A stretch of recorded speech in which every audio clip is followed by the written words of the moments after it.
পাকিস্তানে যে সমস্ত ক্ষেপণাস্ত্র হামলা যেটুকু করা হলো, সিন্দুর হামলা যেটুকু করা হয়েছে, তার ভিতরে যে 2 জন মানুষ ছিল তারা কারা জানেন? ওই যে কাশ্মীরে যেখানে মুসলমানদের নামে অপবাদ দেওয়া হয়েছে, কাশ্মীরিরা, মুসলমানরা বা পাকিস্তানিরা তারা কাশ্মীরিদের সহযোগিতায় তারা কি করেছে? হিন্দুদেরকে হত্যা করেছে, হিন্দুদের সিঁদুরকে মুছে দিয়েছে, স্বামীদেরকে তারা কি করেছে? তাদের স্ত্রীদেরকে শেষ করেছে, অথবা স্ত্রীদেরকে বিধবা বানিয়েছে। তার প্রতিশোধ আমরা নিচ্ছি। আমি আপনাকে বলছি, এই যে পাকিস্তানের উপরে যেটুকু হামলা করা হলো, এটার পক্ষে কাজ করেছে কারা জানেন? প্রথমে মুসলমান। তার নাম কর্নেল সুফিয়া কোরাইশি। তিনি কে? তিনি একজন মুসলমান। সে দেখেনি সেখানে কোন মুসলমান আছে না কে আছে, সে দেখেছে আমার দেশের জাতিকে যারা ধ্বংস করতে এসেছে, আমরা সেই জাতির জঙ্গির আস্তানাকে আমরা নাস্তে নাবুদ করব। এটা মূল উদ্দেশ্য না? কথা ঠিক না ভুল? নাম্বার 2, আমাদের একজন কাশ্মীরি যুবক, তার নাম হেলাল আহমেদ। সে পাকিস্তানের 100 কিলোমিটারের ভিতরে ঢুকে পাকিস্তানের ওই যে সিন্দুর এলাকার যে জঙ্গির ঘাঁটি ছিল, তাদের ওখানে সে কি করেছে? হামলা করে এই মানে পাকিস্তানের আর্মিদেরকে, পাকিস্তানের ওই সমস্ত জঙ্গিদেরকে তা সেখানে মেরে সেখান থেকে সফল হয়ে বের হয়ে চলে এসেছে। তার নাম হিলাল আহমেদ। সে একজন কি? মুসলমান। আমি আপনাকে বলছি, ঘোষ বাবু, আপনি যে বললেন কিসের মুসলমান, কিসের সেকুলারিজম, কিসের সেকুলার, এই নাটকবাজি বন্ধ করেন। আমি আপনাকে বলছি, আপনি নাটক বন্ধ করেন। তাদের সংবাদ আপনি করেন নাই কেন? আপনাদের মতো গর্দি মিডিয়া থাকার কারণে ভারতবর্ষে যে মুসলমানদের অবদান, ভারতবর্ষের মুসলমানরা জানতে পারে না। কথা ঠিক না ভুল? এদেশের বুকে মুসলমানদের যে সমস্ত ছোটখাটো বর্তমান এবং পুরাতন যত অবদান আছে, ভারতবর্ষের হিন্দুদেরকে তোমরা গদি মিডিয়ার কারণে তোমরাই জানতে দাওনি ভারতবর্ষে মুসলমানদের অবদান কত। কথা ঠিক না ভুল? আমি আপনাকে বোঝাতে যাচ্ছিলাম, সিন্দুর অভিযান দিয়ে আমরাই প্রথমে প্রমাণ করেছি আমরা অবশ্যই দেশের জন্য প্রথমে কাজ করেছি, আমরা এগিয়ে এসেছি এবং আমরাই বলেছি যদি সত্যিই পাকিস্তানের জঙ্গিরা যদি এদেশে হামলা করতে আসে, যদি ষড়যন্ত্র না থেকে থাকে, তাহলে অবশ্যই তোমাদের নেতাদের দোষ আছে। কেন? তোমাদের নেতাদের হাতে কি আছে? আর্মি আছে। তোমাদের দেশের, এই দেশের নেতাদের, তোমাদের নেতাদের হাতে কি আছে? বিএসএফ আছে, বর্ডারের বাহিনী আছে, সিবিআই আছে। এত কিছু আইন সুরক্ষা বাহিনী থাকার পরেও তারা দেশের ভিতরে ঢুকতে পারে কি করে? নিশ্চিত তোমাদের ভিতরে গাদ্দার আছে না নাই? আছে।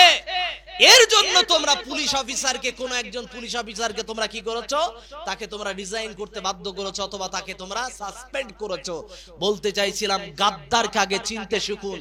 উত্তরাখণ্ডের বুকে কয়েকজনকে অ্যারেস্ট করা হয়েছিল 2019 সালে, 2023 সালে 2 জনকে অ্যারেস্ট করা হয়েছিল। তারা কারা? তারা মুসলমান ছিল? জি না, মুসলমান ছিল না। গুজরাট থেকে যারা দাঙ্গার, যাদেরকে আসামি হিসাবে ধরা হয়েছিল, আইএসআই এর যারা গোয়েন্দা, যারা গুপ্তচর বাহিনী, তাদেরকে অ্যারেস্ট করা হয়েছিল। তারা কারা? তারা মুসলমান? জি না, দেশের গাদ্দার রূপে আপনার ধর্মের স্বজাতির মানুষ ছিল। তাহলে কাদেরকে ধরবো দেশের শত্রু? আমি বলতে চাইছিলাম, দেশের পক্ষে কাজ করার জন্য আসাদউদ্দিন ওয়াইসি নামক একজন নেতা আছে না? এই ব্যক্তিটার তিনি বলছেন, আলহামদুলিল্লাহ সিন্ধু অভিযানে আমরা সফল হয়েছি এবং মুসলমান সন্তানকে আমরা পাঠাতে পেরেছি, আলহামদুলিল্লাহ তিনি বলেছেন। এটাকে বলে দেশত্ববোধক বিষয়। আমি আপনাকে বলছিলাম, এই নেতা ওই নেতা, এর পক্ষে তার পক্ষে বলা আমার উদ্দেশ্য না। আমার উদ্দেশ্য হলো যে আমাদের দেশকে আমরা প্রথমে ভালোবাসি। কথা ঠিক না ভুল? এই দেশের নাগরিক হিসাবে আমরা বেঁচে থাকতে চাই এবং এই দেশের নাগরিক হিসাবেই এখানেই মরতে চাই। কথা ঠিক না ভুল? তবে আল্লাহ আমাকে যেখানে মরণ লিখে রেখেছে সেই অবস্থাতে সেখানে আমার মৃত্যু হবে, এটা নিয়ে আমরা বিশ্বাস করি, তাকদীরের বিশ্বাস। কিন্তু আমরা যেটা ভালোবাসি, এই মাটিকে আমরা ভালোবাসি। কথা ঠিক না ভুল? অতএব মূল কথায় আসি, গরু নিয়ে রাজনীতি করার কোনো জায়গা নাই। গরু নিয়ে রাজনীতি যদি করেন, প্রথমে কলকারখানাগুলো বন্ধ করে গরুর গোশত বিদেশে পাঠানো বন্ধ করেন, তারপরে আমরা গরু জবাইও বন্ধ করে দেব ইনশাআল্লাহ। আল্লাহ পাক রব্বুল আলামিনের কথা অনুপাতে আমরা গরু জবাই করি কেন? কেন করি? পশু জবাই কেন করি? আল্লাহ পাক রব্বুল আলামিন এই ব্যাপারে তিনি আল্লাহ জানাচ্ছেন। আল্লাহ পাক তিনি বললেন, কুল ইন্না সলাতি ওয়া নুসুকি ওয়া মাহইয়ায়া ওয়া মামাতি লিল্লাহি রাব্বিল আলামিন। আল্লাহ পাক তিনি বললেন, নবী আপনি বলেন, নিশ্চয় আমার নামাজ, আমার কুরবানি, আমার জীবন, আমার মরণ সব একমাত্র লিল্লাহি রাব্বিল আলামিন। একমাত্র কার জন্য? আমরা নামাজ পড়বো কার জন্য? কুরবানি করব কার জন্য? জীবন দেব কার জন্য? মরণ দেব কার জন্য? একমাত্র সব আল্লাহর রেজামন্দির জন্য। এই দেশকে যে আমরা ভালোবাসি একমাত্র আল্লাহর সন্তুষ্টির জন্য। এই দেশের ভিতরে আমরা বসবাস করব। আমাদের অধিকার যেটুকু খর্ব হচ্ছে, আমাদের অধিকারকে যতটুকু ক্ষুণ্ণ করা হচ্ছে, যতটুকু কেড়ে নেওয়া হচ্ছে, এতটুকু যে অধিকার আমাদের, এটাকে যদি আপনি মনে করেন না এমনিতেই হয়ে যাবে, তাহলে আপনি লক্ষ্য করেন প্রথমে কি করা হলো? এটাকে নিয়ে প্রথমে আন্দোলন, প্রথমে ভোটাভুটি করা হলো। এটাতে যখন হলো না, তারপরে কি করে? ভোটাভুটিতে মুসলমানদের সংখ্যা এদিকে কম হয়ে আছে এমনিতেই। এরপরে যখন সেখানে জিতে গেল, এটাকে আইন পাশ করে নিল রাতারাতি। এটা পাশ করার সাথে সাথে যখন মুসলিমরা সুপ্রিম কোর্টের দ্বারস্থ যখন হলো, বিভিন্ন কোর্টের দ্বারস্থ হলো, এটাতে আপনাকে আশা দেওয়া হলো এটা অযৌক্তিক, ওটা অযৌক্তিক, এটা করা যাবে না, ওটা করা যাবে না। তার মানে হিন্দু নাগরিক ওই ওয়াকাফের ভিতরে চাকরিতে নিয়োগ দেওয়া যাবে না। ভালো কথা, আপনার কথা মেনে নিলাম। সুপ্রিম কোর্ট থেকে এই যে যুক্তি দিয়েছে, মুসলমানরা যেন হৃদয়ে শান্তি পেয়েছে, মোটেও না। খেয়াল রাখবেন মুসলমান, বাবরি মসজিদ নিয়েও এইরকম ভাবে মুলতুবি মুলতুবি মুলতুবি আগামী শুনানিতে জানানো হবে, আগামী শুনানিতে জানানো হবে। তারিখ পে তারিখ, তারিখ পে তারিখ, তারিখ পে তারিখ দেওয়াই চলছিল। দিতে দিতে দিতে দিতে শেষমেশ তারা চক্রান্ত করে সেটাতে রাম মন্দির বানিয়ে সাকসেস। একই রকম ভাবে এইটার যখন বলা হলো আগামী 5 তারিখ, আগামী 5ই মে এটার শুনানি হবে, এই কথা অনুপাতে দেশের বিভিন্ন মুসলিম নেতাগুলো তারা বলেছে 5 তারিখ পর্যন্ত অপেক্ষা করো, তারপরে তোমরা আন্দোলন করে নিও। বলেনি? বলেছিল না? তো এই বেঈমান নেতাগুলো কই? 5 তারিখে তো শুনানি তো হয়নি, মুলতুবি করে আগামী 15 তারিখে ঠেলে দেওয়া হলো। তো এই মুলতুবির ঠেলে দেওয়ার কারণে নতুন ষড়যন্ত্র গন্ধ পাওয়া যাচ্ছে কি যাচ্ছে না? যাচ্ছে কি যাচ্ছে না? এখন ওয়াকাফের দিকে কোন মুসলমানের আর ধ্যান আছে? ইস্যু এখন কোন দিকে? ভারত পাকিস্তান, ভারত পাকিস্তান। ইস্যু আবার নতুন করে তৈরি করে দেওয়া হয়েছে। এই ইস্যুটাকে নিয়ে পুরো দেশব্যাপী একটা বিশাল রিংটন বাজিয়ে দেওয়া হয়েছে। এখানে বিভিন্ন রকম ওই জায়গা আছে, এই জায়গা আছে, আর্মি, ফৌজদারি, এই সেই বাহিনী অমুক অমুক জায়গাতে রেডি আছে, যখন তখন যেখানে সেখানে হামলা হতে পারে তার জন্য প্রস্তুত থাকবে সব জায়গা। অতএব যত জায়গাতে এই দেশের বিভিন্ন রকম ঘাঁটি আছে, ওই ঘাঁটিগুলো সম্পূর্ণ সজাগ থাকতে বলা হয়েছে এবং নাগরিকদেরও সতর্ক থাকতে বলা হয়েছে। বলতে চাইছিলাম, মুসলিমদের মোড়টাকে ঘোরানোর জন্য কি এগুলো করা হচ্ছে? এটা আমাদের জিজ্ঞাসা। কিন্তু আমরা চাই আমাদের ওয়াকফ সম্পত্তি আমরা আমাদের কাছে ফিরে পেতে চাই। আমাদের নবীর দায়িত্ব, আল্লাহর ঘরের দায়িত্ব, মাদ্রাসার দায়িত্ব আমরা বেঈমানদের হাতে দিতে পারি না। তারা আমাদের সঙ্গে যুগে যুগে কালে কালে বেঈমানি করেছে, আমাদের সাথে গাদ্দারি করেছে। এই বিষয়ে আমাদের বিশ্বাস করতে হবে। যে তোমরাই আবার বলছো আমরা মুসলমানদের দরদ বুঝি, মুসলমানরা কমিউনিটির ভিতরে যারা ছোট জামাত তাদেরকে আমরা দরদ করি, কখনো না। এই কথাতেই তো বলতে হয় মায়ের থেকে মাসির দরদ বেশি। মাসি হতে আসেন না, মা মায়ের জায়গায় থাকেন, নেতা নেতার জায়গায় থাকেন। আপনারা মুসলিমদের ওয়াকাফে এই জায়গায় হাত দিতে আসেন না। তবে এর ভিতরে অনেক যুক্তি আছে। কি? ইডেন গার্ডেন কিসের জায়গাতে? ওয়াকাফের জায়গাতে। মুকেশ আম্বানির বাড়ি কোন জায়গাতে? ওয়াকাফের জায়গাতে। আমাদের যে এই যে কলকাতার যে হাইকোর্ট কোথাকার জায়গাতে? ওয়াকাফের জায়গাতে। বিভিন্ন বড় বড় সম্পত্তি, নাম করা সম্পত্তি সব কার জায়গা? ওয়াকাফের জায়গা। এই ওয়াকাফের জায়গাতে দরকার ছিল কি? হসপিটাল হওয়া, ইউনিভার্সিটি হওয়া। ওয়াকাফের জায়গাতে খেলার গ্রাউন্ড কেন হবে? এটা কেন করেছে? এতে ওয়াকাফের কি দায় নাই? ওয়াকাফের সমস্যা নাই? ওয়াকাফের ভিতর দুর্নীতি নাই? আছে। এর কারণে তারা ওখানে নজর দিতে পেরেছে। কথা ঠিক না বল? মুসলমানদেরও যে দোষ নাই এমনটা না, অবশ্যই দোষ আছে।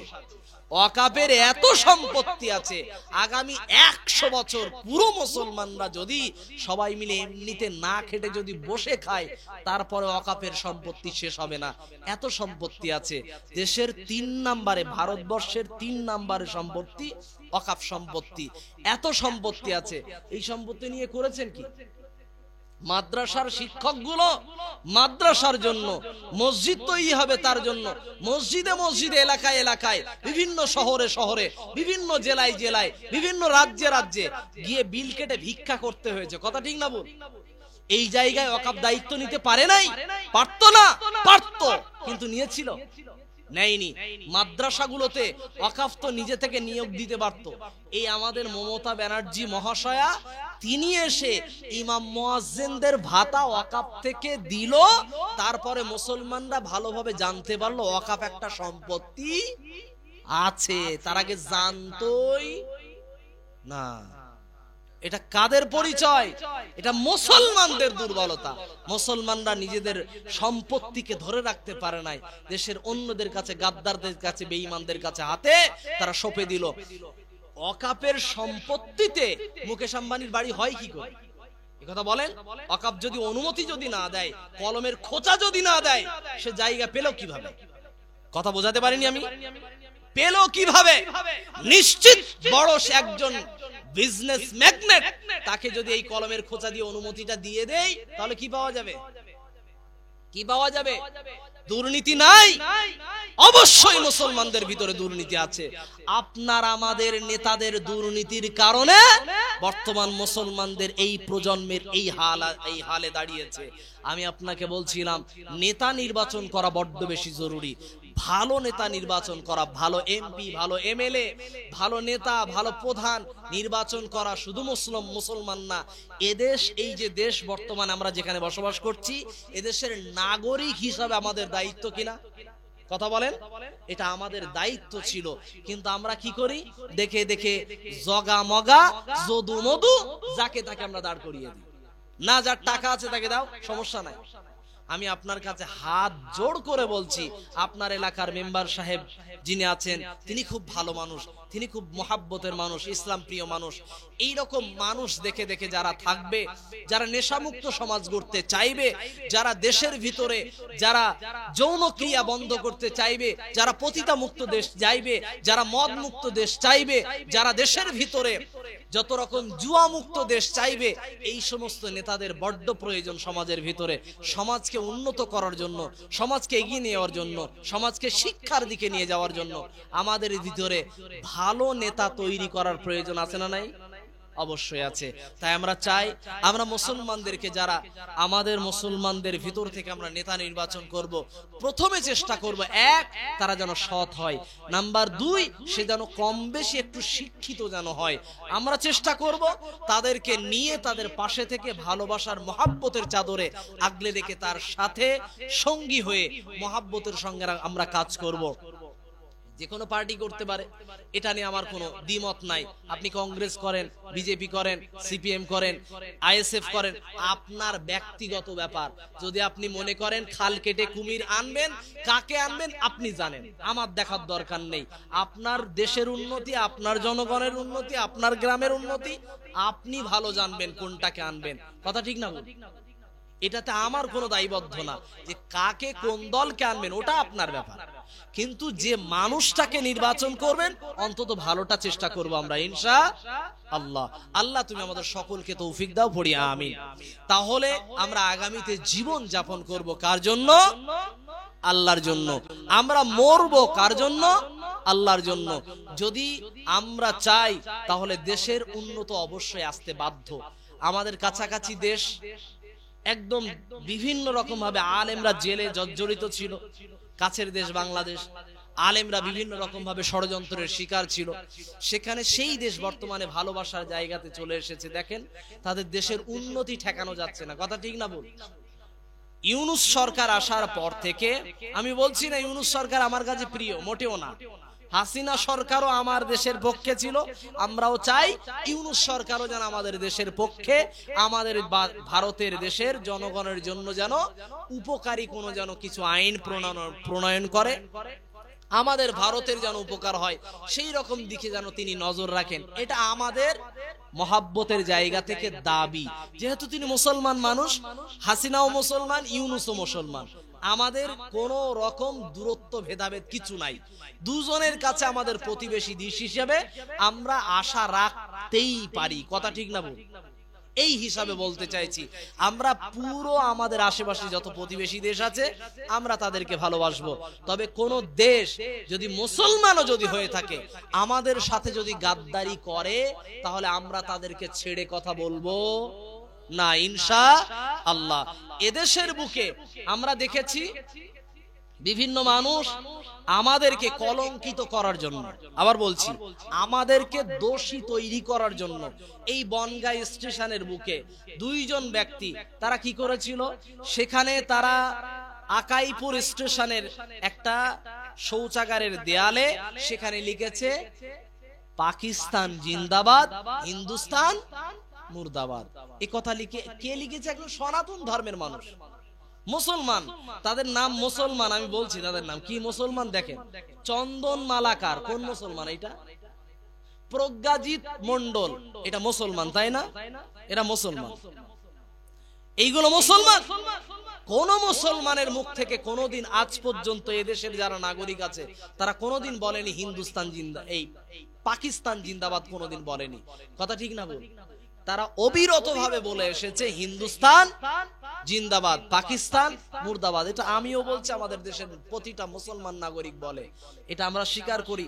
কিন্তু তোমরা পাকিস্তানি পতাকা বের করে প্রিন্ট আউট করে তোমরাই বিভিন্ন জায়গা থেকে অর্ডার দিয়ে বের করে এনে বিভিন্ন জায়গাতে টাঙিয়ে দিয়ে মুসলমানদের ভিতরে তোমরা দাঙ্গা লাগানোর চেষ্টা করছো, মুসলমানদেরকে বিপদে ফেলার চেষ্টা করছো।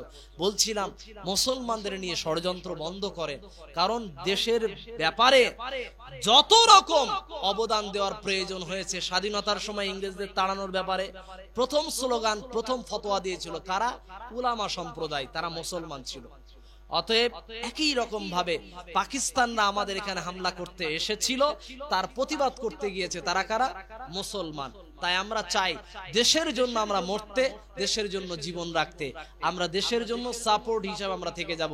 যার বাস্তব নমুনা হিসাবে আমাদের দেশের জন্য মরেছে কাশ্মীরি হামলায় প্রথমে কে? ঝন্টু আলী শেখ। কি নাম? ঝন্টু আলী শেখ। সে একজন কি? সে একজন মুসলমান।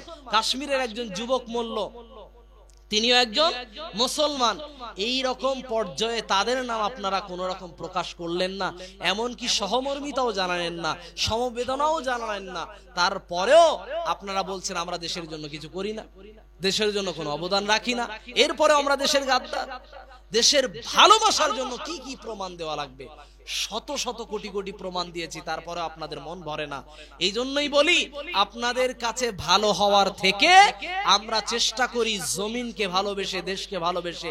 এই ভালোবাসাটা কার জন্য বাসি? আল্লাহর সন্তুষ্টির জন্য বাসি। মানুষকে ভালোবাসার, মানুষের মন জয় করার চেষ্টা করলে আমরা কিছু পাবো না। তাই আমরা চাই আল্লাহর সন্তুষ্টির জন্য আমরা কাজ করব ইনশাআল্লাহ। আল্লাহ তুমি আজকের এই কোরআনের মাহফিলটাকে কবুল করে নাও, পড়ি আমিন।